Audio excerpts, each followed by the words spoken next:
Good afternoon, everyone, and thank you so much for joining us at this really important partnered event between the Canadian Association of Urban Finance Professionals, CAUFP, and WCM. My name is Camilla Sutton. I'm the CEO of WCM. A few technical notes just to kick us off here. There's two feeds to this broadcast, so you'll notice on the bottom right-hand side of your screen, it says click to switch streams. You click that if you're having any bandwidth issues and you want to go to a lower bandwidth usage. The second one is there is a technical help feature. It's in the very bottom right-hand corner of your screen. We will have a Q&A at today's event.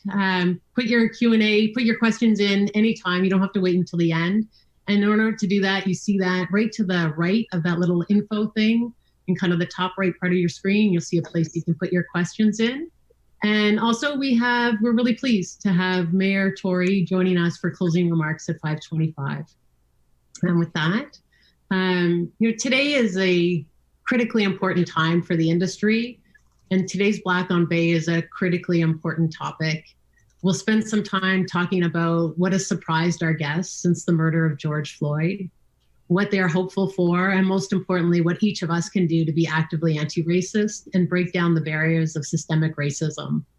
When it comes to making sustainable progress, this time feels really different. I think, partially because of, Kata Dimming said it really well. Many of us have been standing by thinking naively that we were innocent bystanders in the crimes of racism. And however, what's become blatantly obvious over the last few months is that in fact, we're part of the crimes, and that not being racist just isn't enough. You really have to work hard to be anti-racist, and that's what's going to really change the system, and that's what's going to change the system for the better. So today we have over 1,000 people who've joined us to hear from our guest. Meryl, if we were in person, I'd walk over and high five you. Great job. And with that, I'd like to introduce our panelists. Meryl Africa, president of CAUFP, and also a payments expert at People Group. Welcome, Meryl. Yeah. Dylan Kamenga, who is head global markets, BMO Capital Markets. He is a board member and treasurer of WCM and a past president of CAUFP and a founding member of the Black Opportunity Fund. Welcome, Dylan. Claudette McGowan, global executive officer, TD, and founding member and chair of the Coalition of Innovative Leaders Against Racism, and founding member of the Black Opportunity Fund. Welcome, Claudette. Thank you. And last but definitely not least, Dennis Mitchell, CEO and CIO of Starlight Capital and founding member of the Black Opportunity Fund. Welcome, Dennis. Thanks, Camilla. I'm thrilled that you're all here, and I know everyone who has tuned in is really eager to hear your thoughts and perspectives. So let's kick it off with the questions. Claudette, we're gonna start it off with you, but then Dennis will follow up with you. Claudette, what has surprised you most about what has unfolded in the Canadian corporate landscape since the murder of George Floyd? I think the most surprising thing to me has been how everybody, woke up at the same time. We're seeing an outpouring of words, which is not that new, but the outpouring of action. And so coalitions like what we're leading with innovative leaders, the work that we're doing around the Opportunity Fund, the work that's happening on Black North, like you name it, we're seeing people get together and realize that the way we're going to get at this is if everybody is working on it, regardless of what your background is. So I'm loving the cohesive nature of how we're going to co-create and solve for this problem. I agree. It's critically important. Dennis, what about you? What's kind of been the surprise on your side? Yeah, I would echo what Claudette has said in terms of the speed of what's taken place and also the seniority of the people involved. So you normally see these types of initiatives restricted to organizations within the organization. So maybe the diversity and inclusion department within your company, or an informal alliance of minorities within your company, the Black and Latino alliance that Dylan was speaking about before. But what we're seeing this time around is leadership from the top down, CEOs, CFOs, COOs, chiefs of all stripes, who are uniting and making change, and not just short-term change, but a lot of the commitments that have been made are long-term and long-lasting and strategic in nature. And so that is what has surprised me, and I pleasantly so. Yeah, it's great. One clarification, Camilla. Merrill is also a founding member of the Black Opportunity Fund, so we've got a clean sweep here for the Opportunity Fund. Well, Dennis, I'm going to give her trouble later because I actually had to approve those introductions. So, Merrill. My apologies. My apologies. My apologies. I'm thrilled to hear that. Dylan, over to you. And Merrill, you're going to follow up. And this is a bit of a test of a listening to a question, too, because it's quite long. But in moving beyond diversity and towards racial equity, Ben Hedge highlighted that the diversity and inclusion practices we have been using are grossly insufficient.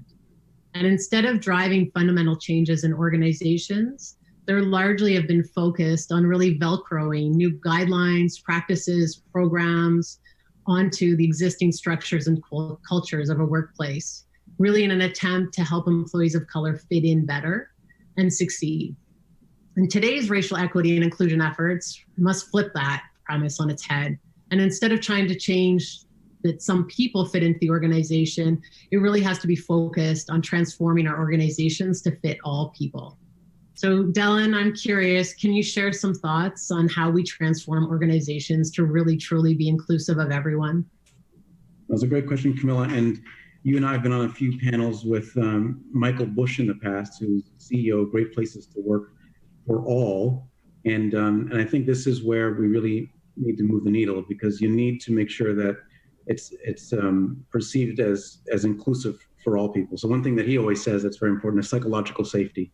So psychological safety for everyone involved. So whatever community you're trying to help move forward needs to have psychological safety. And then the people who may feel like they're targeted as the group that's not helping, they need to have psychological safety so that they can be in a position to make a difference. We always talk about how much work all of us have done and all the time we spent, and we're tired of educating on all these different issues. But you really do realize that with the George Floyd incident, and when it was education, right? It was people seeing something that shocked them and then allowed them to open their minds to be educated as to what a group of people were actually experiencing out there. Robin DeAngelis' book, White Fragility, is such a spectacular example of that education for such a broad group of our society to capture more and more allies to what it is we're trying to do. And then I think also drawing the line again between what diversity in all of its different areas, so this is again thinking about for all, how that can help you solve complex problems and help you in your business and in your company. Scott Page has a great book on the advantages of diversity. So again, a little bit more education, but drawing that line for people within the corporate arena as to how important it is.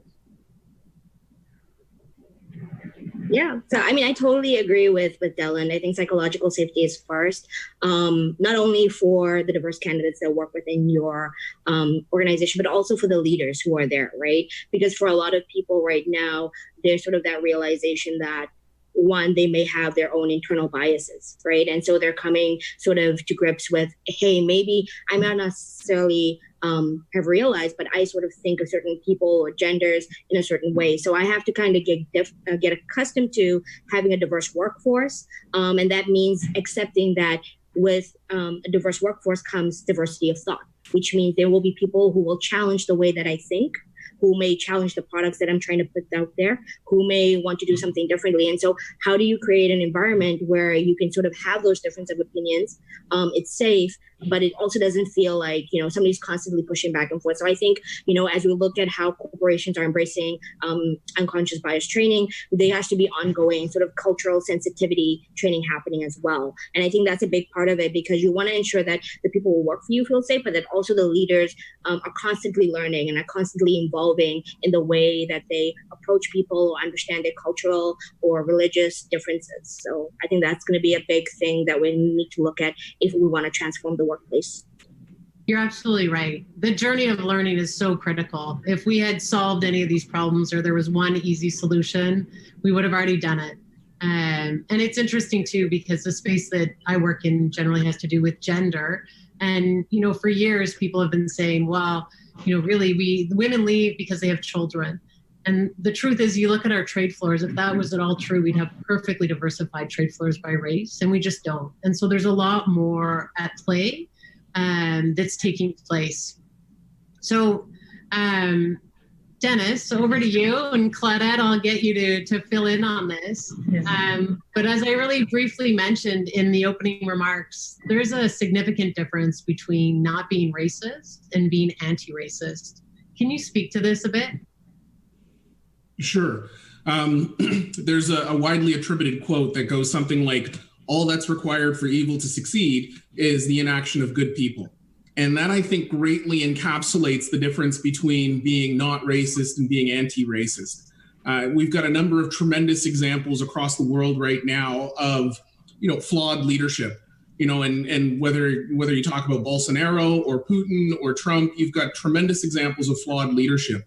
And the problem with that flawed leadership is that they're surrounded by people who enable them, who allow that sort of virulent behavior and activity to go unchecked.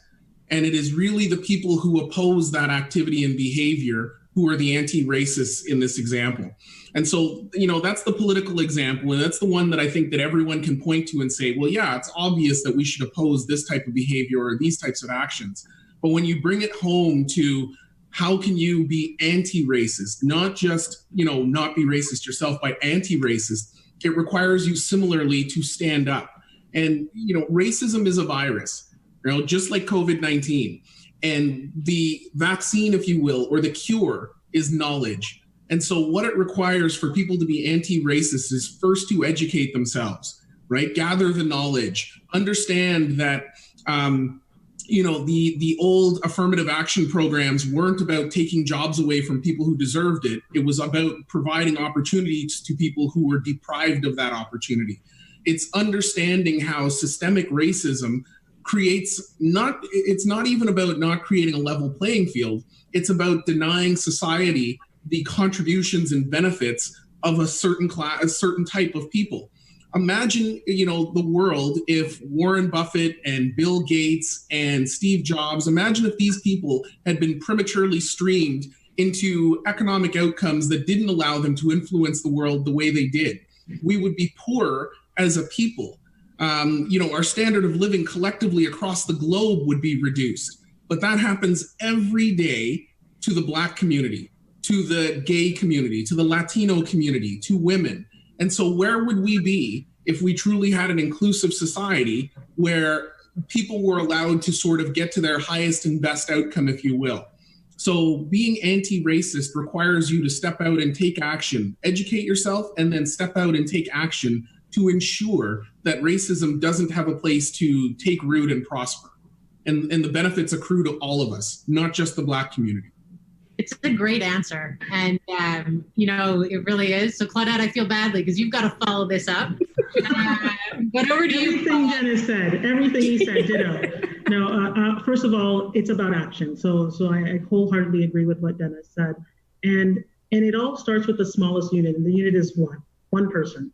And I say this seriously but facetiously, book a meeting. Book a meeting with yourself. Hold up the mirror and ask yourself, are there 5 people from a different community that I'm helping? Are there organizations that when I walk into the organization, I think differently than the people who are there, I look differently than the people who are there, and I'm actively contributing to making things better? I remember when I was not as knowledgeable about the Indigenous community, and I had to meet Indigenous people, listen to their experience, understand how they move through their day. And then it was enlightening for me. And it changed the way I think about being in this country on this land. And so I invite everybody to not just think about what they should do. What should we do? That's the action we have to start with individually, and then we start looking at communities and start looking at our companies, and then we start looking beyond. Thank you, Claudette. That was really thoughtful. So, Meryl, well, just one thing on that as well. We just did research at WCM, and it shows that when you look at gender, 50% of both men and women think they're sponsored. And when you break that down by race, 9% of Black women on base feel that they have a sponsor. And so to Claudette's point, close your eyes, think about who you're sponsoring. And if that person looks just like you, it's really time to start seeking out, who can I sponsor? Whose career can I really get to know and understand and really help them, put them in a position where they're really ready. And I think that, there's a lot of really big pieces we can do collectively as people. I remember one time asking about my leader, so who's my sponsor? And he said, if you have to ask, you probably don't have one. And I didn't. I mean, Meryl, over to you. Black North has been a big piece in the last couple of months. They have launched, they've got 7 commitments. I'm not going to do it justice, but really quickly, those commitments include ensuring no barriers exist for Black advancement, implementing and expanding unconscious bias and anti-racism education, sharing of best practices, the commitment to share strategic inclusion and diversity plans with boards, targets for representation of Black talent with 5% within student positions and 3.5% at the executive and board roles, and really creating the conditions for success. So Meryl, I'm curious from your perspective, what do you think is the most important piece to accomplish? And the kind of a follow-up to that is, what do you think will be the most difficult for financial institutions to really be able to commit to and accomplish? Well, honestly, I think, we've seen each of the big 5 banks, as well as many other corporations, put out their pledges. And I think the most important will also be the most difficult, right? Which is basically making sure that they actually do what they've pledged to do 2 to 3 years from now, when this is no longer top of mind, right?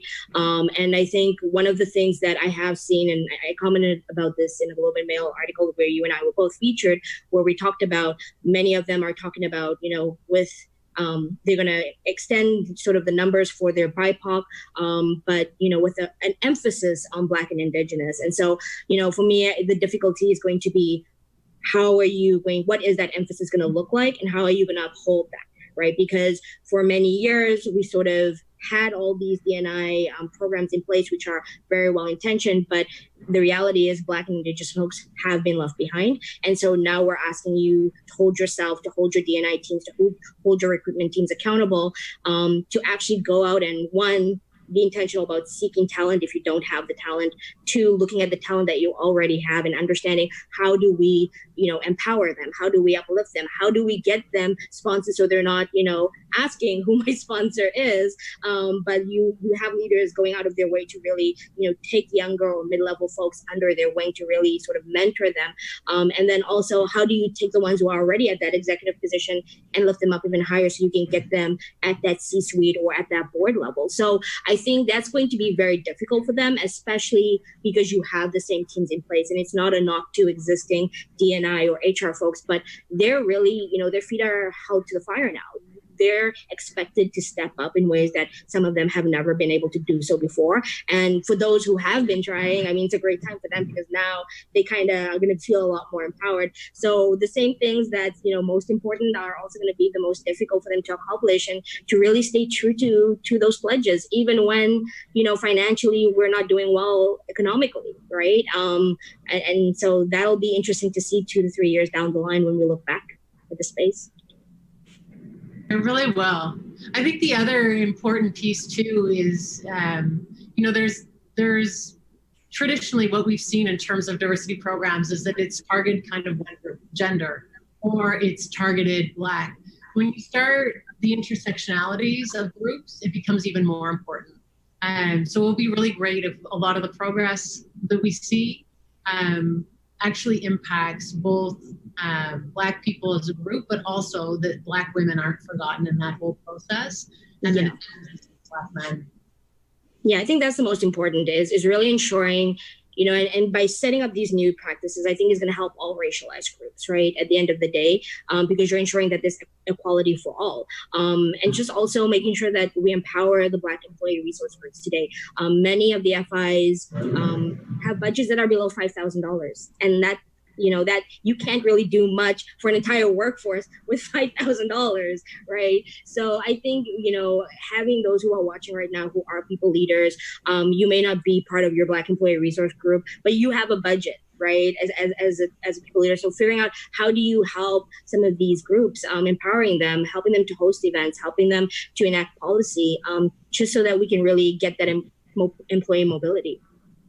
It's a great point. There's ESGs that actually work really, really well, and it's because they have funding, they have leadership, executive leadership at the table, and they also have power to impact change. And the difference between the ESGs that are really just networking groups for internally in the company. Claudette, congratulations on the launch of the Coalition of Innovation Leaders Against Racism. Thank you. Do you want to talk to us a little bit about what you're hoping to accomplish with the launch of that important organization? Yeah, thanks for asking. There's a collection of innovation leaders across this country who care about solving the problem around racism. And so we are thinking about how do we as technologists, as innovators, as engineers, build and create something that the world can use, that Canada can use. So there's some interesting work coming out there. We're looking at the innovation economy and asking ourselves, this is one of the fastest growing, industries in the entire country. Surely we can put our minds together and solve for this problem like anything else. But we're also looking at youth skills development. We're taking a look at things like the supplier chain. When I ask founders, what do you need the most? Revenue. We need revenue. We don't necessarily want donation checks. We want to be able to sell our products and services to these companies. So we're taking a look at how that supply chain is diversified in our organizations and, of course, more globally. But just phenomenal work as far as innovative leaders coming together to work on this challenge that will help founders, that will help youth, that will help people mid-level career, and looking at that glass ceiling and asking ourselves, how do we challenge ourselves to get past those barriers? I love seeing the launch. I'm thrilled to see it there. Yeah. Dennis, what about the Black Opportunity Fund? All of you are founding members. Talk to us a bit about what is the Black Opportunity Fund and what is it that will yield true sustainable change? Well, sure, and thanks, Camilla. And the Black Opportunity Fund is a very inclusive, diverse partnership between business, philanthropists, government, and the Black community. And our inclusiveness is the reason why we launched last month with a press release with 51 signatories. We wanted it to be clear from day one that this was a movement of the community by the community. We wanted to make sure that there was representation nationally because this wasn't about looking after people in Ontario, or it wasn't about looking after people in finance. This is an opportunity with this national and global awakening for us to do well for the entire Black community from coast to coast in this great nation. And so it is truly a movement of the community and for the community. And what we're looking for is a strategic partnership with philanthropists, business, and government so that we can not replace the existing Black-led organizations and Black-led businesses across this country, but that we can partner with them strategically, provide them with capacity increasing investments, provide them with long-term grants and endowments so that they can then in turn fulfill their missions at scale. And it's not just about writing checks. The reason, again, why we've cultivated such a wide and diverse group of Black professionals across this country is because we've all committed to providing our expertise as well. So Claudette and CELAR and Merrill and CAUFP, these will all be strategic partners for the Black Opportunity Fund to inform its priorities and to in turn provide granting and intellectual capital such that CELAR and CAUFP and the Black Health Alliance and other organizations can fulfill their missions in the Black community across this country at scale. So we're very excited about what we've launched and what we've built. And stay tuned. There's a lot of good stuff that's coming out of the Black Opportunity Fund in the near term. So critically important, the whole partnership piece. It's exactly. Frustrating when you see not-for-profits pop up here and there without the strategic alliance. So I love how you're building that really strategically and really trying to partner. I see great success in its future. Thank you. Dylan, over to you. What scares you most about where we sit as Canadian financial institutions and the efforts to drive diversity, in particular, obviously, the efforts to drive Black representation higher? Thanks, Camilla. I mean, I think in the Black community, what really scares us the most is not being able to maintain the momentum. So we really want to keep the momentum going. For so many of us, we were actually caught by surprise that for some reason, this particular incident with George Floyd was the spark, because for so many people, it's kind of like that. That's kind of normal. That's not a surprise that a Black man was killed by a police officer. What's the shock? And so for some reason, this captured the world, and now our generation, unfortunately for us, or fortunately for us, have been presented with this opportunity to have our turn at helping make some sustained change. But when you really think of our history, Meryl said a word there that I thought was very important. Over and above changing the law, she said people right now have to change policy. The issue that the Black community has had from the 1600s arriving in Virginia is that we were excluded from participating by policy, by laws. And I always encourage people, it's actually quite interesting if you really want to see what I mean, just go back and look at the Virginia slave laws in the 1600s and 1700s and look at the time and effort that was taken to make sure that there were no mistakes and no misunderstanding about how you ensured the continued control of Black people. So there was specific policy, specific laws. I mean, you had some slave owners who were devout Christians, because you had a lot of pilgrims who were Christians, and so they would convert a slave, and then they say, okay, well, he's a brother, so he's free. So look at the Virginia slave laws. They changed the law. They said, just to clarify, if a Black slave is converted to Christianity, they're still a slave. Now, indentured servants could be free, but let's just be clear on this. And so, you go back through the time. So you think about somebody who, during the American Revolution, and the British king says, if you are on a slave plantation and you can make it to the British front lines, don't know how you're going to do it, right? Like, not interested how you do it, but if you can do it and you're willing to fight, we'll give you free papers and land, win or lose. So for so many people, this was, okay, here it is. This is our opportunity. Our generation is going to be the one that's going to make the difference. We are going to free our people. No, right? That didn't work out that way. Then you think about the Civil War. Again, the Emancipation Proclamation, put into law, policy is changed. You get your freedom. Then Lincoln is killed. Andrew Johnson comes into power. Black codes come in, and you're done. I mean, you've got hardcore laws, and the beginning and really explosion of the police, the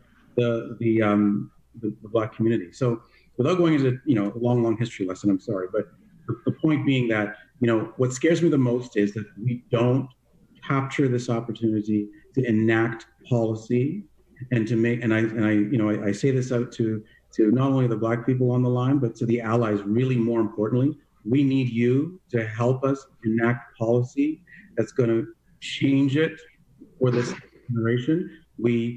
You saw a Black United States, and so you got some political power, congressmen and congresswomen. So you've got some political power, still very small. So this next step needs to be better and more sustained empowerment. Like, how are we going to make sure that we can invest in the Black community? How are we going to make sure that they can actually build up capital? How are we going to make sure that we change policies in corporate America and corporate Canada so that people get a fair opportunity, so that they can capitalize on this situation? I love the history lesson. You could have gone on a lot longer, and I think it's one of the important lessons is that we just have to know the history a lot better, and we cannot wait for the next generation. That it's time. It was time a long time ago. So thank you for that, Dylan. So now I have a few questions for everyone. So we'll randomly go in order, I guess. But the first one really is, give the individual audience members some advice on how they can contribute to accelerating and sustaining the change that our industry needs. And maybe Claudette, we'll start with you. Yeah, I really believe in, taking that adoption approach and finding someone to put under the wing, and also spending some time with people doing that listening tour. Many companies are doing listening tours right now, and they're shocked and they're surprised at what they're hearing. And now, to everyone's point, what are you going to do about it? Let's take some action. I'm so proud of our leaders at TD. Our CEO pulled some of us together and asked us, what are we thinking? How do we feel? And then to come out with something that is multi-year, that is targeted, and we have goals, and we're working towards something. It's very, very powerful. So again, I think what we have to do is set some goals. I know some people are a little stray from where they don't want to talk about targets, but we should definitely have aspirations and goals and get the baseline today, what the numbers say, and then where we want to go moving forward. I love targets. I think that we've waited a long time and haven't made all the changes we would have liked to. And so there's a lot of positives with looking at targets on a temporary basis. Dylan, over to you. Your thoughts in terms of some individual audience members, advice you can share with them to contribute to sustaining the change that's really needed. Del, I think you're on mute there. Such a great answer too. Okay, I'll do a different one this time. One huge thing that I think we need to do, there's something specifically different in Canada and the US, and I'm assuming the majority of our audience is Canada, and this is where we need to do something individually different. In the US, when you apply for a job or when you get hired, it is mandatory for the employer to provide detail on racial and ethnic background. So you will fill out in your application, that I am Black African, Black Caribbean, like you will put that in there. And that goes to the Bureau of Labor Statistics, and they keep very, very good numbers as to, who's where and who's doing what. In Canada, actually, we don't have that law. So one big problem that we have in the Canadian employment scene is that they don't really know them. And so the only way for your employer to find out what their numbers are is for you to, quote unquote, count yourself in. And historically in the Black community and in many other marginalized communities, why on earth would you count yourself in, right? Like, actually, many times you'd say, well, that's good. Like, I'm not going to say that I'm part of a certain community because I think that might bode poorly for me. I worked with somebody who was full-blooded First Nations, and he refused because you couldn't tell by looking at him. So he said, I'm not going to do that. How is that going to help me? But I really think that one thing that we can do now, this generation, is let's make sure that we encourage our companies to provide the ability for us to count ourselves in so that we can be counted and so that we can show what the real stats are here in Canada, so that we can hold companies accountable and we can hold each other accountable to make sure that we're hitting, we talk about targets, and I agree with that 100%. We should have those targets. We need a way to count those numbers so we know exactly what those numbers are. And that is a big difference that we have to do here in Canada. So it's something that we as a community need to make sure that we take that extra step and encourage our companies to do that and provide that so that they can track properly. Look, they notice anyway. So, why not just count yourself in, right?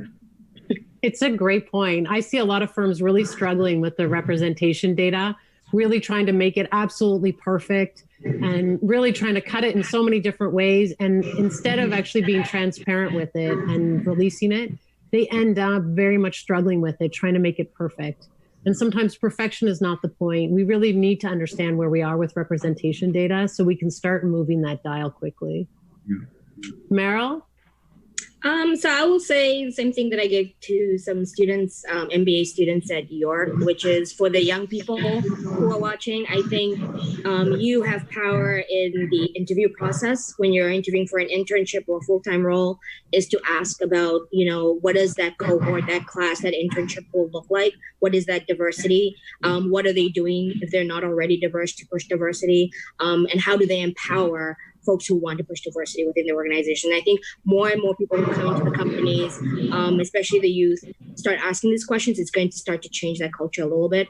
I'm a fan of ethical consumerism. I think it's important for us to be very knowledgeable about who and how and where we spend our money. So to be very intentional about that, to think about who you're supporting and the companies that you're doing, because the reality is a lot of corporations sometimes will only make change if it affects their bottom lines. So sometimes you have to be very intentional about how you spend your money in order for them to make those changes. But I totally agree with what Claudette and Dylan has said. At the end of the day, it's really going to come down to sort of leadership. It's going to come down to the employees really just being intentional, self-identifying, and sort of really trying to hold these companies accountable. A lot of them have pledged to reach these targets by 2022, some by 2025. There are companies like TD who are amazing, who have done a lot for the Black community and continue to do so, and others who are also doing so now. And so, definitely give them the kudos because they're doing more than they've done before. But, like I said, 2 to 3 years, kind of make sure you hold them accountable to it too.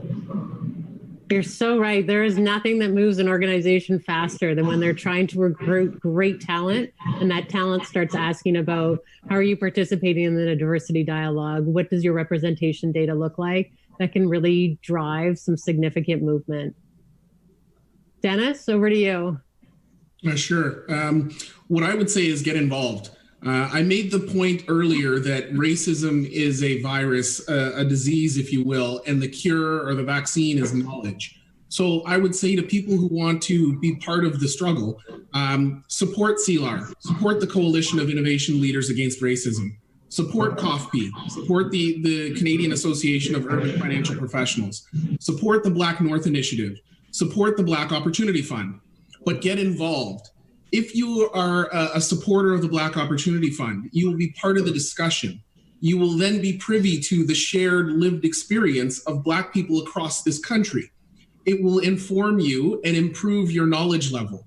And then you will be more readily able to identify those microaggressions or those overt racist acts that, quote unquote, unconscious bias that exists not just in your personal life, but also at work.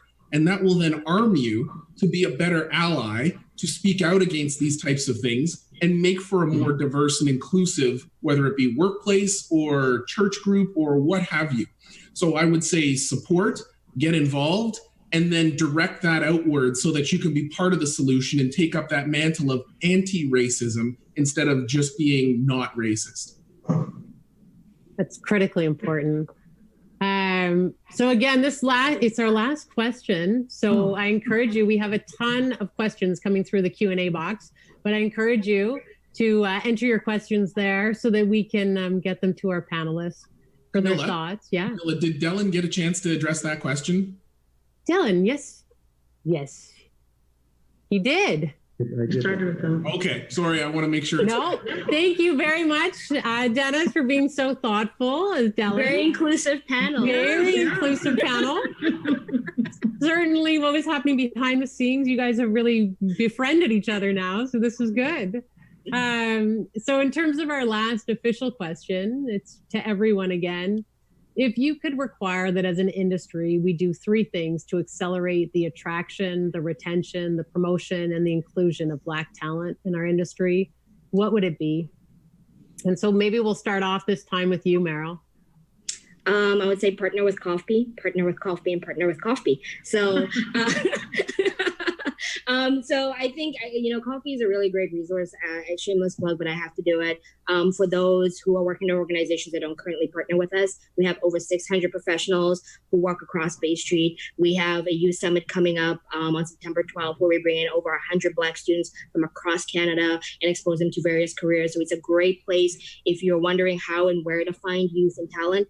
Come there. right? Chat with us. There's other associations that exist today as well if you're looking for certain targeted groups, but CAUFP is a great place to find talent from across the board. I think, also being very intentional. I think for those of you who are people leaders and who might be hiring in the near future, make it a requirement that you ask that your interview list be diverse, which means even if your HR people come back with a list, tell them to go back again if they still haven't found some diverse candidates. We have to be very intentional. We have to be that way in order for us to really force folks to sort of get more talent in the pipeline, so that we're not just, hey, I tried, and you didn't find any. We're out there. We do exist. It's just a matter of you bring us to the table. And at the end of the day, we go through the same vetting process as everybody else. It's a great point. I'll also highlight that, there is often I hear, I'll call it an excuse, that the pipeline really just isn't big enough. And I think that part of changing policy needs to be that we have to be far more purposeful in how we actually look to recruit. CAUFP has a job board, a great place to actually showcase to Black talent that you have great roles available and that you're actually seeking diverse candidates and that your organization is really inclusive of them. And so there's lots of really important things that come with partnering with organizations like CAUFP. And so I like this shameless self-promotion there, Meryl. There you go. It was great. Claudette, over to you. Yeah, I guess the three things I would say is to take the temperature of your current organization and get those baseline numbers to truly understand where you're starting off from. And there's some companies that are probably doing better than they thought and some that are not. And where you start is where you start. But I think it's important to highlight that. The second thing I would say is that you have to understand, do all the leaders in the organization buy in? Because we all come from different walks of life. I have this massive family, and I'd love to say we all get along, but despite sharing DNA, sometimes we don't, get along as swimmingly as we should. So how do we have everybody in these different environments expected to get along? Well, we have to learn more about each other. We have to spend more time together. We're really understanding that where are they starting from and what education and awareness tactics need to be put in place. And then the third thing I would say for young people who are looking for opportunities and we want to work on representation, instead of thinking that you are being hired by the company, you are interviewing and hiring the company. And companies that don't meet the criteria, I think you have to give them the exit interview and let them know why they don't meet the criteria. Because it's really important that they realize that you're not going to get the best, the brightest. And like Meryl said, you want to cast wide nets. But I think we have to tell companies when we decide not to work there or not to continue on with the interview process, is that you're not meeting the needs of society, what we need today, which is diversification when it comes to the number of people, the type of people who are in the company. Absolutely. Dylan, what would be, your pieces if we could do three things as an industry to really accelerate the attraction, the retention, the promotion, and the inclusion of Black talent? What would that be? So I definitely agree with the sentiment from Meryl. So partner, and it's partner with different organizations that can really help you, including CAUFP, including WCM, like partner with different organizations that can get you that pipeline, because like you said, they are absolutely out there, but you need to partner with the right people to find them. And then the second thing is, I think it's very important to be deliberate about how you invest in the community. And I think investing in the community to get access, encourage children at a younger age. It's amazing. It's a program. It's not as big as it used to be. If you guys have ever heard of Inroads, Claudette or Dennis, but and the success rate of these kids that they took from basically grade 6 and put them through the program all the way to grade 12 and then into university, the correlation between those kids and their success is incredible, the success rate. So investing in those types of organizations that are taking children from a very young age so that they make the decision in grade 6, 7, or 8, and then get streamed into the wrong, so they know what's available. At the bank, we have done some of that. At Bank of Montreal, we have done some of that on a one-off basis, but being deliberate about that and investing that way. I think this is an opportunity to do that. That's number 2. And then I think a very big one that we really haven't done, and no one's done, nobody's really done. And Daryl Hackett, who's our head of U.S. Wealth, told me about this.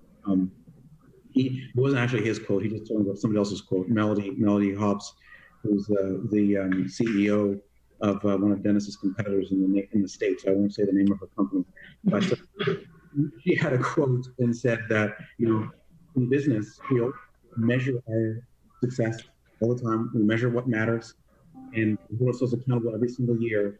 How we perform, how we hit our net income targets. And you can get hired and fired based on perform. When it comes to D&I targets, we don't hold ourselves accountable. It's okay to fail. We don't mind failing on D&I targets. So one very big change that we need to make, and it's not just for the Black community, but for the D&I targets, is make those D&I targets part of compensation.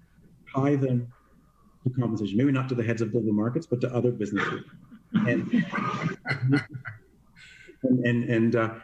force people to be more accountable to realizing that if I don't make my target, that's going to be a part of my end of year compensation, whether it's good or bad. And I think that'll really focus the mind, encourage people that, and let people know that it's important. It's just as important as everything else that you're doing. So I think that's a big thing. It's a great point. We never fail in capital markets. And yeah, it doesn't matter what your target is, United Way target, everyone is driven to meet it. And yet for some reason with diversity, it's like, I know it's hard. Maybe next year, what do you think? And that piece just has to be completely removed for us to really start seeing success. Yeah. Dennis, over to you. Yeah, so the three things I'll steal from my fellow panel mates, and Meryl had a great point about supporting CAUFP. Support Black organizations. Monetarily, sure, but also get involved, get informed, and then pass on the mission. So that would be point number one. Point number two would be to hold companies and, importantly, and we haven't touched on this much today, politicians accountable. Right? The two things that politicians care about are votes and money. And, the rules around campaign finance in Canada prohibit the sort of shenanigans that we see south of the border in other presidential systems. But it doesn't mean that if we band together in organizations like the Black Opportunity Fund or Black North or, the JCA or what have you, if we band together, that is what attracts politicians.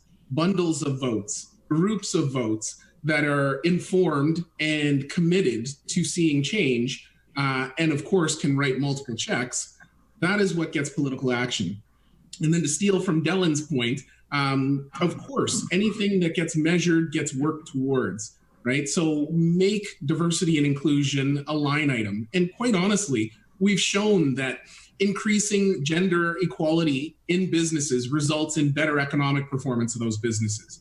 Increasing racial diversity within businesses increases the operating performance of those businesses. So this should be something that businesses that want to get ahead and want to be better embrace.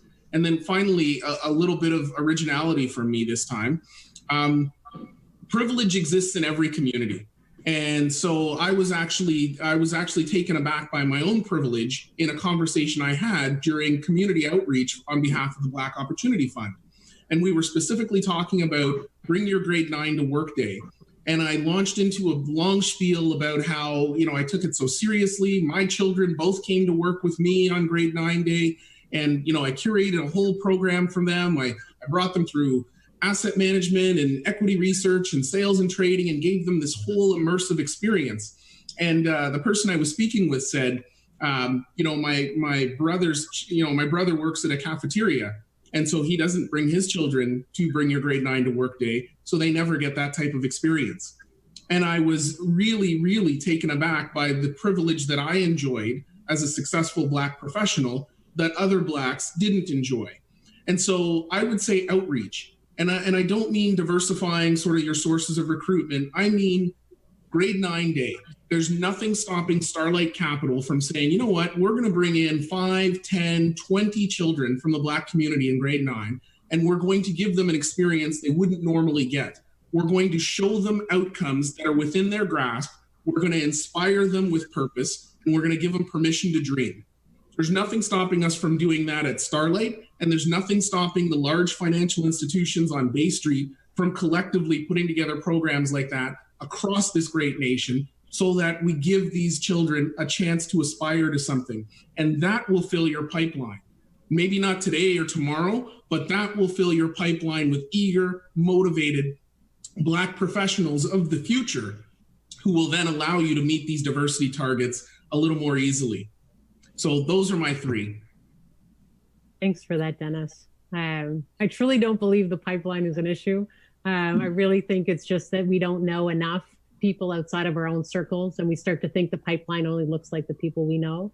But I love how you say collective, because I do think collectively we have so much power, and one institution all on their own can go and create a lot of marketing and a really good environment for a host of kids. But if we do it collectively as an industry, that's when we'll see real change, because it requires a little bit of cooperation from everybody. But what it really keeps at the center point is the students and the experience they're having in grade 9 day and giving that opportunity. So I love your use of collectively with that. Well, thank you all. We've come to the end of our formal questions, and we have a stream, endless questions coming in from audience members. So thank you, audience members. Keep them coming. There's some great questions in here. They range very dramatically. So I'll kick off with, we've got two that are quite similar. So how can we all contribute to creating psychological safety? And one that's similar but a bit different is, courage is really needed for words to be accompanied by action. What can organizations do to provide a safe environment for people who might not have a voice? And so really trying to hit at, how can you create, one, a psychological safety zone?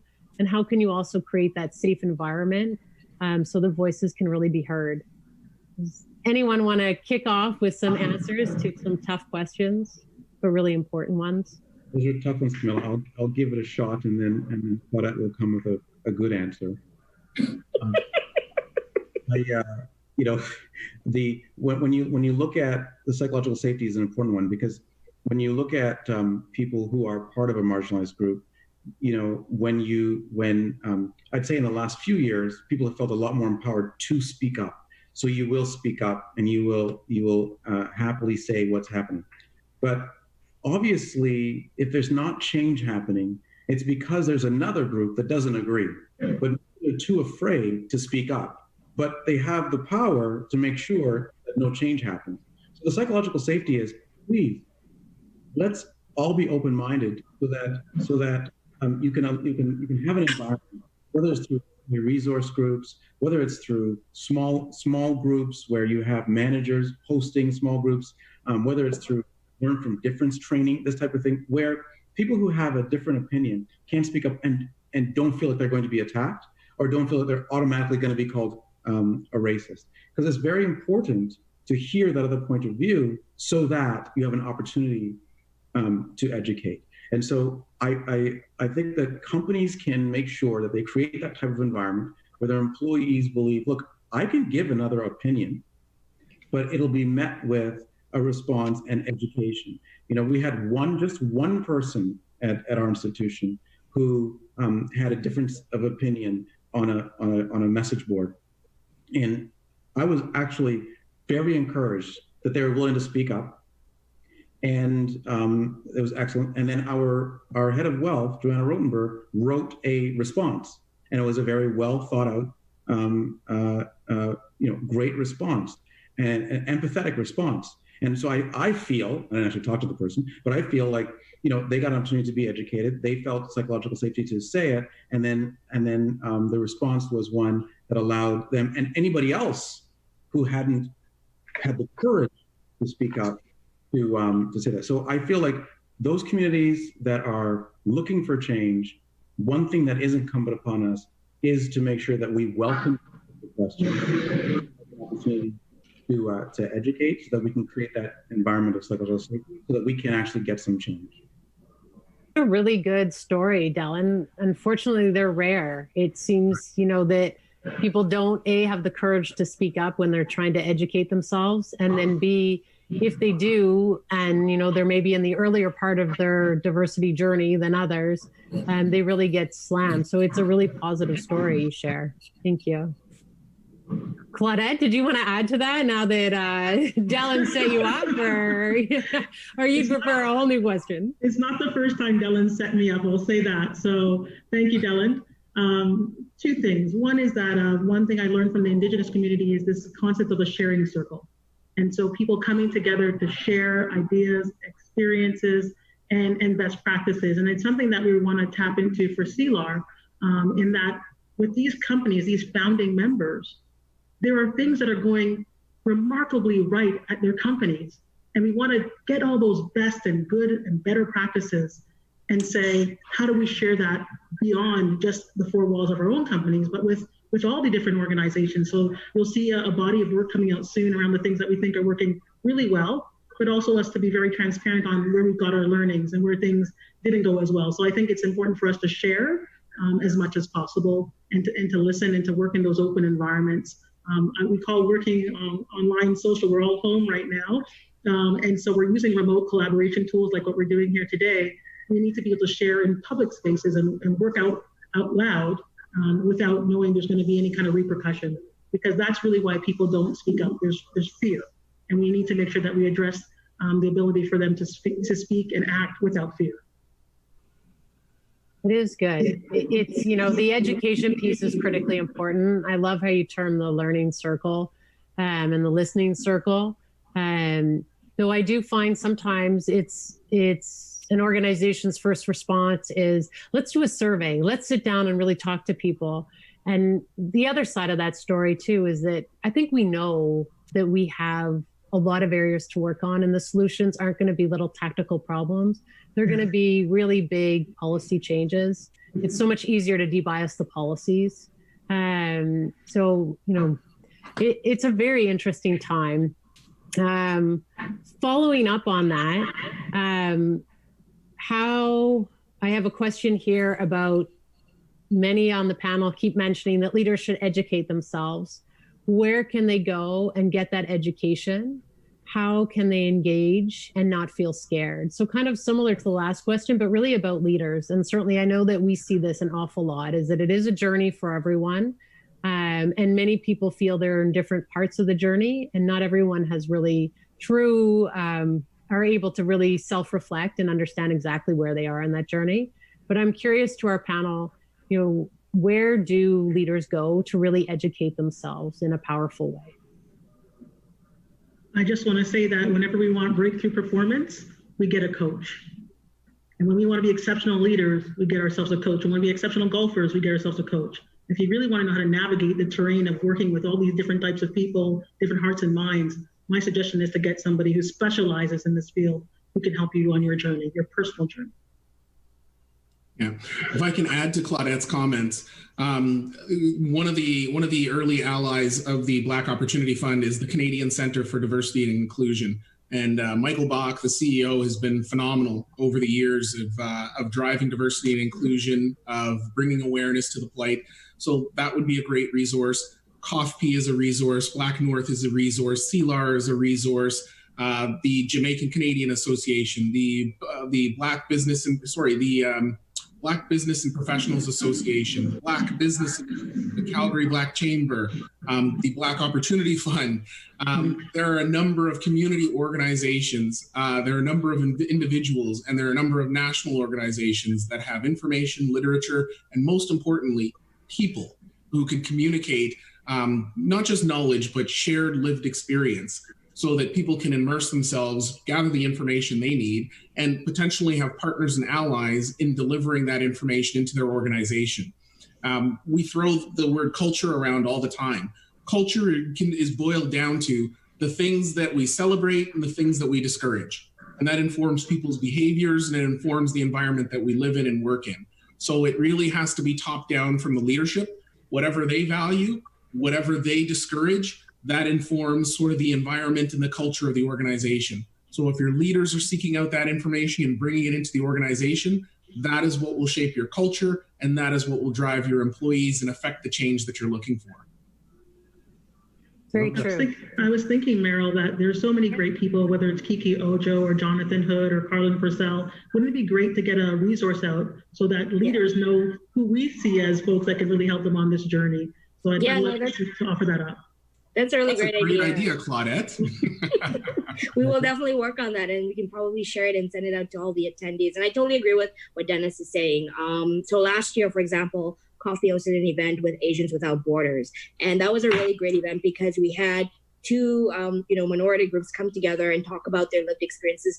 And it was very interesting to see how everybody came into this event with their own sort of, stereotypes of one another and left there saying, hey, we're so alike, even though we have certain differences. And I think to Dennis's point, if you attend a lot of events, whether that's CAUFP, BPTN, BBPA, or even, Ascend for the Pan-Asian Network, or the Canadian Tamil Professional Association, or Women in Capital Markets, all these different groups, what it'll do is, especially now, the nice thing is you don't have to be there in person. You can sign on a Zoom, be invisible, sit back, watch, and just educate yourself on what it is that people are going through, where they perceive the issues to be. And then as you go to work every day, as you're leading, think about, how am I helping to break down systemic barriers? How am I helping to educate or change the culture? So I think now is a great opportunity to self-educate outside of traditional norms, like reading certain books like, white privilege and all those things. You should just sit back and listen outside in your organization and outside. I think that's very powerful. And I think what all three said is that's going to have the biggest impact and allow you to get them the most educated. One book that I do think is a good book is that White Fragility, because it really goes through and gives you a very good background on the history and helps really get a little bit of empathy with what people are going through. But the most powerful, Daryl White said at one of our meetings, he said, think about what, we've got this Black Lives Matter happening. Think about what Black lives, think about what Black lives matter to you.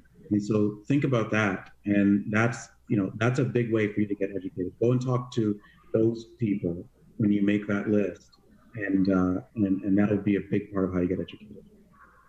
It really is a commitment. It's a massive commitment of time and a really important journey to go down. And all of those suggestions were excellent. Claudette, in the background, it sounds like you're having a wild party. And the funniest part is that you're very calm about it. But when you're not talking, if you don't mind just muting, that would be great. There's no wild party here at all. Oh, isn't that funny? So a whole host of other questions. Actually, this one's for you, Claudette. And I'll just start it because there was another question that just asked what a sponsor is. And so really the difference between a sponsor and a mentor, a sponsor really advocates for you when the door's shut. The sponsor is the one who's really pushing for you to get promoted and to be in that pipeline of opportunity. And the question for Claudette here is, can you describe how you ultimately found a sponsor and what that journey looks like? Yeah, absolutely. I spoke to folks in leadership around what I was looking for, because I think just like I talked about the job, you have to also connect with somebody. So you can't really be assigned a sponsor. It has to be someone that you respect, someone that can offer you something from a career perspective. But also I thought about what could I offer? How could I be of value and of service to my sponsor too? So essentially it was almost like attributes, the type of leader that I was looking to have a relationship with. And the easiest way to not find a sponsor is to send a LinkedIn note saying, will you be my sponsor? And especially in the subject line. It has to be that you spend time together. It's a little bit of making sure that the chemistry is there and that it happens over time. So that's what I found to be very useful for me in my career. Dennis, we have one for you here, which is when you look out in 5 years, Dennis, what do you hope that the Black Opportunity Fund looks like, and what has it built? Yeah. So, we have a number of priorities for the Black Opportunity Fund, but I would say in 5 years' time, I hope that we have thousands of supporters from coast to coast in this country, and supporters and allies. I would hope that we've established the largest endowed fund in the world to combat systemic anti-Black racism. And I would hope that we've formed a coalition of organizations and Black-led businesses and philanthropists and corporations and government, quite honestly, to combat what is, one of the huge scourges of this world today, which is systemic anti-Black racism. So when I look out 5 years, that's what I hope to see. A permanently endowed fund that is leading the way, a large coalition of people who are united behind this cause and significant improvement in the Black-led businesses and organizations that we have supported to the benefit of all Canadians. So that's what I hope to see 5 years from now. And Starlight Capital as a $10 billion asset manager and recognized globally as the premier asset manager in real assets. That I'd hope to see that as well. I'm not sure about the second. I'm pretty sure about the second, but I'm definitely sure about the first. Your vision will become a reality there. I got to keep my day job, Camilla. Dellen, over to you. Can you talk a little bit more about what it really means to be investing in the community? No, I mean, absolutely. You know, I don't want to say the name of a bank, but one bank in the U.S. had said that they were going to invest $1 billion into the Black community. And so when I say that, I really do feel that the next phase is allowing the Black community to establish an economic toehold. And that's going to be the next big thing. So what does that mean? Well, we've had lots and lots of history of, as people know, redlining. And what is that really? It means that certain communities have certain communities where if you look at two things that give you a very high correlation to wealth. Number one is how early did your first family member own land? Right, number one. And then number two, which is very closely related is, and this is especially true in the United States, you know, what zip code were you born in? So so why is that? It's because if you were born in a certain area that is a poor area or a quote unquote Black area, your property values didn't increase. So one of the most important ways for you to build wealth, you just couldn't do. You weren't a part of that. You couldn't borrow that money to start your business. One thing that Robert Smith had found out, who's the wealthiest Black man in America, he was trying to help Black businesses get PPP loans in the United States. And he thought, okay, no big deal. It's happening. All this money is there. I'm just going to provide a conduit so that all of these Black businesses, this massive amount of actually small Black businesses, maybe they're barbershops or whatever they happen to be, get access to these PPP loans. Well, something like 70% weren't in the financial system. They weren't even connected to the banking system because they've never been able to get access even to the bank. You never had a house to make that first borrow to set up your barbershop. So you never did. So you went to a third-party lender. So they weren't in the system. So investing in the Black community means that we need to help people get into the financial system. Like let's give these people loans. Let's give them an opportunity. And that's why one of the things we're working on is maybe it's not always loans. Maybe it has to be grants. So that they can have that first start, right? Because they can't even get that loan because they don't have an asset to put on the back of that loan. So maybe it's a grant that gets them to build an asset that allows them to one day get a loan. And so that's really what I'm referring to. And then of course, I also mean, you know, education as well, you know, scholarships and things like that. But I think it's more powerful for investing in the Black community to be capital assets so they can grow their wealth instead of just being, you know, it's very interesting because when you look back, and this is for many of us, when you look back at the changes right after 1860, after the Civil War, and then after Andrew Johnson came in and changed the rules, one of the things they made very clear was that a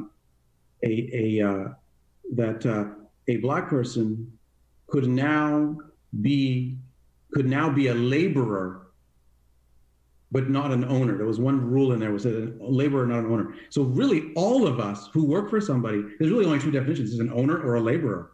But you know, you can say, well, I've got my PhD in finance, and so I'm not really a laborer, I'm like the CIO. No, you're a laborer. You're a laborer or you're the owner. And so education helps you move up the rung as a laborer, but we need to invest in the Black community so we can have more and more move up the rung as owners. So that's what I meant. Investing is absolutely critical. This question isn't directed at anybody, so I'll let you guys fight over who gets to answer this. As a white ally, how can I learn and eliminate microaggressions that I am probably guilty of myself? I'll take a stab at that. What I you know as a minority on Bay Street, you're often asked questions that put you into a position where you have to represent the entire race, which is impossible. I think we talked before the webcast started, and we said that the Black community is not monolithic, right? We obviously have men, women. We have people who hail their descent directly from Africa, and others who do it via, the West Indies and so on and so forth. And people who came here after they were born, people who were born here, and our collective lived experience is different. So what I would say is this: microaggressions usually start with questions that have assumptions in them. And so before you're going to start asking that question, turn it around and ask it of yourself. And that often sheds a lot of light on the question you're asking. For instance, I've been asked a million times, what's it like being Black on Bay Street? Well, turn that around and ask yourself, what's it like being white? Or what's it like being a man? Or what's it like being a heterosexual on Bay Street? And if the question seems kind of preposterous to you, i.e., well, I don't know. I mean, there are lots of white people. So how would I be able to represent, this person or that person? It's equally preposterous for us to answer and represent for everybody in our community. But the challenge is that it's something that's expected of every single Black person on Bay Street. So I would say start by turning questions around on yourself and asking yourself if that makes sense. And as I said, a lot of these microaggressions begin with a question that has a flawed assumption. So once you start that practice, you'll begin to recognize it in other things you do or say. And that, again, comes back to just being self-aware and knowledgeable about what it is that you're asking or putting out there in the universe. I'm so glad you took a stab at that question. Thank you, Dennis. Anytime. So what advice would you provide to a young Black woman on how to navigate within this predominantly corporate white culture? How do you carve out a space for yourself and set yourself up for success? Claudette? It's a great question. First of all, I think it's important to have allies, to know that you're not, going at it alone. There are these resource groups that I think are very helpful, and there are more than one type of resource group. So I always recommend joining more than one to really broaden out your network. There's a bunch of things that happen in organizations. We touched on it, Camilla, like United Way. There's different things that are very important to your organization, very important for community, reaching out and being a part of that. You build relationships through those opportunities. So I think anywhere where you can get access or opportunity is very powerful. The last thing what I would say is to reach out to people who look like you and don't look like you. So take an a la carte approach to seeking a mentor. So not necessarily a sponsor, but a mentor for somebody who can be a buddy. When I joined TD, I was assigned somebody who was my buddy, and you can see there's a little bit of an algorithm. We had a lot of things in common, so they were very thoughtful about it. And that really helped me with my onboarding experience. So regardless of age, whenever you're starting something new, to feel like a part of a community, it's always good to have friends and allies. Yeah, I would also say there might be some folks who are listening right now. Like for myself, at one point in my career, I didn't work in Toronto. I worked out in Edmonton. So you may be in a situation where there's one, you might be the only woman or the only person of color or the only immigrant. There may not be any employee resource groups because you're not in one of the major cities. So you may not have a lot of sort of support, quote unquote, and you might be met with certain attitudes. What I will say is be true to yourself. No matter how difficult and how hard that is, try to be as authentically you as you can every day, no matter what you're met with.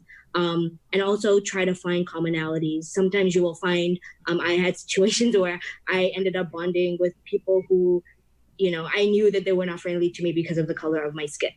And we ended up bonding because they grew up in a small rural town, and we had similar sort of backgrounds in terms of how I grew up in South Africa. So sometimes exercising patience, really going out of your way sometimes to try to get to know people who may be standoffish. Sometimes you'll find that those become sometimes, the best friendships that you end up making. So. And Meryl, you didn't do much of a sell job there on CAUFP, but I can do it for you if you'd like. Sure. I felt like it 3 times before. I didn't want to be. I do think that, for young women in the industry, joining the association, whether it's CAUFP, whether it's WCM, whether it's CFA Society of Toronto, you really need to be involved in the industry beyond the walls of your organization. And joining an association that means something to you can, one, provide a lot of knowledge, a lot of fun, but also creates a massive network that will be so critical to you as you build out your career. And so the more events you can attend, the more programs you can do, the more you can volunteer, it really just, you feel like you're giving back, but you're really just actually, it's building your own career. And it's a critically important part of building a career in finance. Dylan, we've got another one for you, but maybe others want to jump in as well. This is really about collecting race data. And do you put yourself at risk for being discriminated against when you're applying for a job and you click off that you are from a certain racial background? No, I mean, I think that's a very fair question. So I should definitely clarify what I was implying, because I know what the person is saying. Like when I first applied, when I graduated university in 1990, not that long ago, but and when I put out my application, Deland, Panjani, Dr. Kamanga, I got a grand total of 0 interviews with that letter and that resume. So what I was really referring to is, once you're in the company, because I do think that we should do a better job screening names and just trying to take a lot of those cues away from resumes, gender, names, everything, so that we can really try to assess the resume on the merits as much as possible. But once you're in the company, the thing with Canada is that that's the time you really need to count yourself in, right? And that's where we need to start collecting the data. And so not so much necessarily as you're applying, although as we've been talking about, as we've seen that if we do make some of these changes where we are able to get people more accountable, we are able to have D&I as part of compensation, we are able to sign off on these different goals that we have, it actually might be helpful for people to self-identify during the application process. But I was really referring to counting yourself in after you get in. Make sure that you sign up for that kind of stuff. The take-up is incredibly low at many Canadian companies, where either they don't ask you, or when they do ask you, 70-80% don't count themselves in. So it's really, once you're in there, make sure you do it, because it really does help hold the company accountable. And some of the companies really want to make a difference, but if they don't know their own numbers, it's very hard for them to make that difference. It's absolutely true. So we have a last question here, and it's to each of you.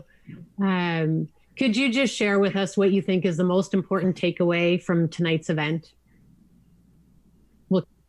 We'll kick it off with you, Dennis. Oh, sure. I think the most important takeaway is to just get involved. The key message that all of us, even during our shameless plugs of the organizations that we're involved with, is that we've given people resources and information and specific organizations that they can get involved with. So that is the key. We've talked a number of times about not just not being racist, but being anti-racist. That requires you to take positive, actual steps, concrete steps, and to take action. And the easiest action you can take is to get involved.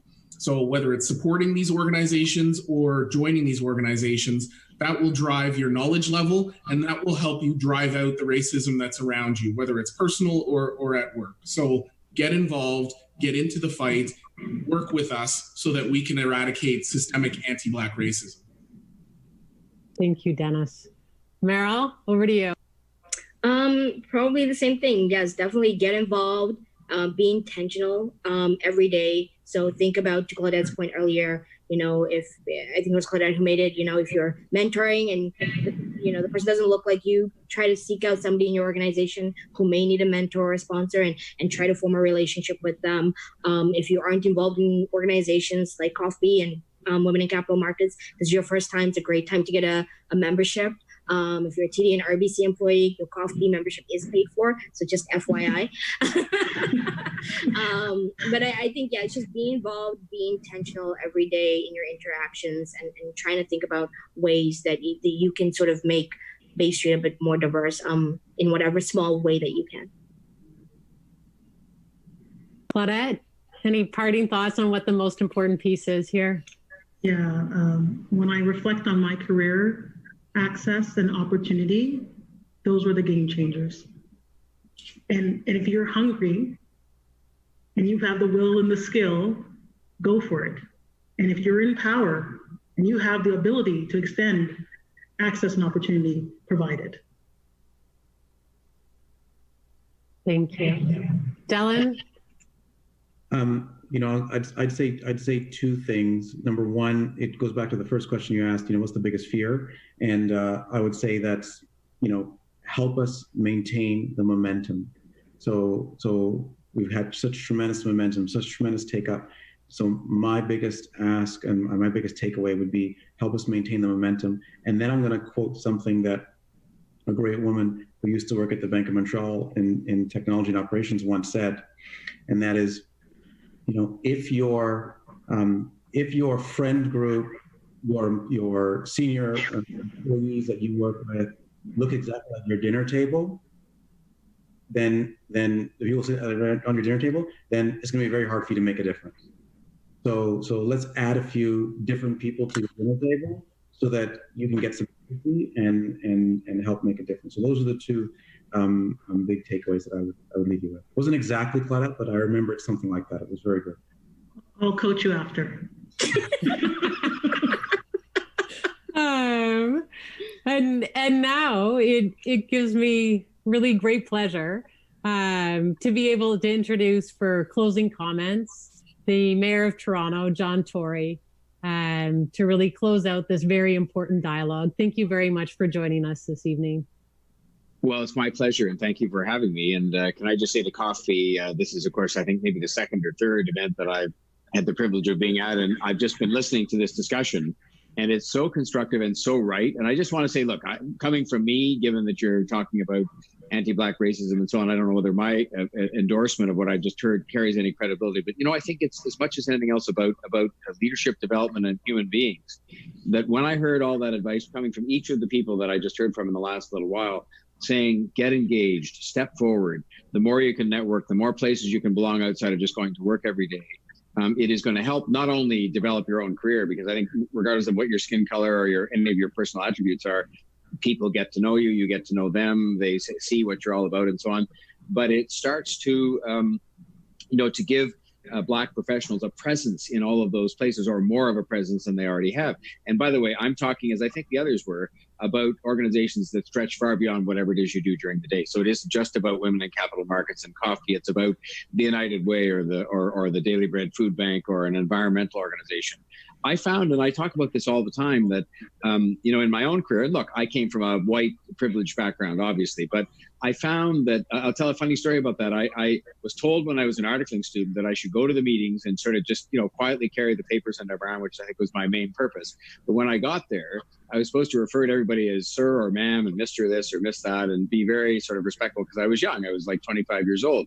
And because I'd been involved as a volunteer since I was 17 or 18, more than once did I go to a client meeting, and the senior clients were there, senior people. So I'd go in and I'd say, Dennis, Claudette, and the people I was with, my principals, were horrified that I was being familiar with them. They didn't realize I knew these people from a charitable or community organization, and it gave me a huge leg up walking in the room, and I could talk to them that way, and they'd given me responsibility and seen me perform before.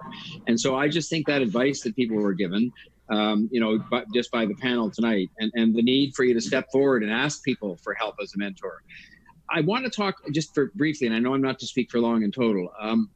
We're charting our own course, and we have our own challenges at the city. And I thought we were sort of model employers and we're doing well, until we created it under an action plan for anti-Black racism that I introduced at the city. We were the first city in North America to have a dedicated anti-Black racism unit. And they, under their auspices, convened something called the Black Staff Network. And I went to meet with the Black Staff Network. First, I met with some of the very senior people and thought, well, you've obviously figured out how to make it here because you're very senior in the city government and you happen as well to be Black. And they then started to tell me the stories of their own experiences getting there and how many obstacles and bumps in the road they experienced that other people just didn't. And that was an eye-opener for me. But more so than that was perhaps the meeting I had just recently with the Anti-Black Staff Network, where they said, look, you've got to be purposeful in going out and recruiting people who are underrepresented in the public service in Toronto now, who happen to be Black or from racialized communities. But a bigger challenge that's inside once you get here is that the system is sort of stacked, perhaps inadvertently, but it's stacked in that way, again, of the way humans behave, which is that white people who are in management positions tend to pick as somebody to mentor somebody else who's like them. It's not a conscious thing. It's unconscious, but they do it because it's human nature to do it, and that then presents a huge obstacle off the bat for people who happen to be Black, for example, and are people that are probably as or more capable in some cases of rising up and getting that chance. But if you don't get the mentorship, if you don't get somebody that says, I'm going to map out a career development plan for this person because they've shown talent and so forth, then you're going to be behind the eight ball. You might still succeed. And that's kind of what I was being told by the senior management people who'd made it to the upper echelons. And so I think that we need to recruit purposefully, but even more so inside what they've now told me, the Black Staff Network, is we have to have building leadership pipelines inside the City Hall. And when I wrote to the business community and said, I hope every company can, before too long, as a result of what I consider to be this moment of broad consensus. And I think it's what the last panelist was referring to in saying we're at a moment when we mustn't lose the momentum that in part arises not just from protests and terrible events that have happened that have opened our eyes wider than before, but rather there's developed around that a consensus that in business, in government, in the professions, in politics, in policing, there's a moment in time where we can get together and do better. And I think a big part of that is going to be for the city. And I'm prepared to accept the responsibility and the accountability that goes with it, including accountability to you, because you are people that I serve. And so I'll come to a CAUFP meeting a year from today and say, okay, on this list of reforms that I could bore you with now, and I won't, how do you think we've done it moving forward on them? And I'm giving actually a report to the city councilors tomorrow in 3 weeks, since we put a list of reforms on the table of how much we've progressed to move forward with them. But in the companies, there needs to be a purposeful recruiting. And maybe it needs to be done on the basis that was suggested again, where you sort of, try to be blind about your recruiting to things that might otherwise, in that subconscious way, prejudice or disinterest people. But then inside, you've got to have the leadership pipeline capacity built to move people and give them the support, sometimes extra support, frankly, because of things that may have caused them to need that extra support, but certainly make sure they're getting the mentorship and they're getting the support, they're getting the extra education that they need to be in a position as people who are not from racialized communities have often almost automatically been in. And so these are the kinds of things I've learned from these, the Black Staff Network. And if companies that you're in don't have a Black Staff Network, they should.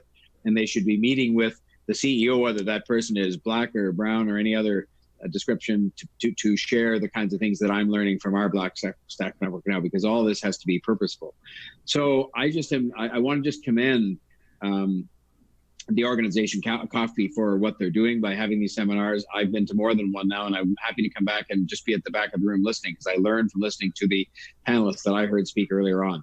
But I really think we're at a moment in time where we do have a consensus, where I think the consciousness of corporate leaders and others has been raised, where I think that as one of the panelists said, we've got to keep the pressure on to keep the momentum going. And I think we can make real progress, more so than has been the case in previous generations. So I thank CAUFP for its activism, and the members for being here, and the people who are attending, and the panelists who contributed. And please hold me to account. I prefer it if it's done in that kind of business-like way you've been talking tonight, as opposed to a confrontational way. It's just my own nature that I sort of recoil, as a lot of people do, when they see confrontation and so on. But I think there's a way to hold people to account like me, who are public office holders, to make sure we're setting the example and that we're showing the leadership necessary to influence what goes on in the professional and business world. So thank you very much for this opportunity to say a few words, and congratulations again on this and many other events you're doing, which I think are moving us forward. Thank you very much, Mayor Tory. Thank you to all of our panelists.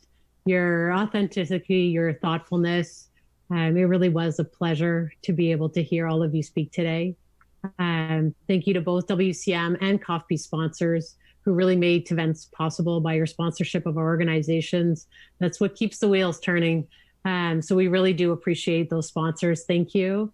And also thank you for all of you who's joining. I think part of what we were talking about today is how do we keep momentum? And part of keeping the momentum is the educational journey. And part of the educational journey is committing time to be able to attend and listen and understand. So thank you all who joined. And thank you very much to our panelists. I hope everyone has a really good evening and that we all take action when we leave to many of the great advice that we heard tonight. Thank you. Thank you, Camilla. Thank you. And thanks, Meryl. Appreciate it.